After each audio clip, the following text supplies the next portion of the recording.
So I'm going to go a little different route with my next one. And he's definitely horror, but you probably never heard of him. Steve Miner.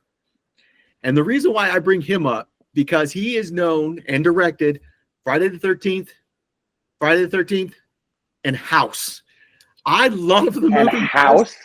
It's such a George Wendt, William Catt. I should have said this during the comedy one because it's so stupid. It's so fun.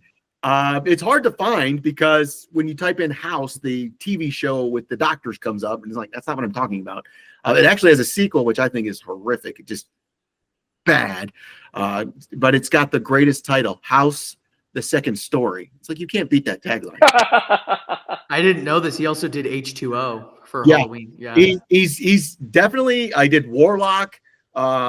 He's done a lot of, as I'm going through his list here, he's done a lot of horror movies, but he's not really well known because he's sort of like the studio guy. We just need somebody to come in and do this. But then at the end of the day, like, you watch all the Friday the 13th, so like, you know what? 2 and 3 were kind of the better ones. So I really appreciate him as a horror director. I really like what he did for basically establishing some of these franchises like Friday the 13th. I mean, in the movies he did, we get Jason. Like, people forget, and it cracked me up because James showed a bunch of his friends the first Friday the 13th, and they had no idea. They'd never seen it.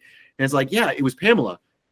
It's not a great movie until you kind of watch it and it becomes a twist because you think it's Jason, and Jason's not even in that movie, really. So when you do get Jason and you get him with the potato sack on his head, and you're like, wow, okay, this is how the franchise really started. And then the third one where he actually gets his hockey mask, you're like, that's the iconic Jason we know, and this is the director that was responsible for it. So that's why I mentioned Steve Miner. A side note on part 3 that I love so much, because I only own the regular version, but that was released as a 3D movie, is I love the shots that are meant for 3D that are just regular, like watching it, because they're just like focusing on this eye for an uncomfortable amount of time or something, and you're just like if you don't have the context for the 3D, you're just like, it's like, that shot for? 3D. Yeah, they're just like, I'm pointing yo. Yeah. But then there's some cool ones like the harpoon gun. The spear that comes at you, or when Jason's falling as he's being hung and he's falling like right on you. Yeah, there's some cool ones, but you're right. It's like, I love those where it's like, we're coming for you. And there's nothing better than 80s 3D. Like when Hitchcock did it earlier, but 80s 3D, like Jaws 3D, is like, really? What?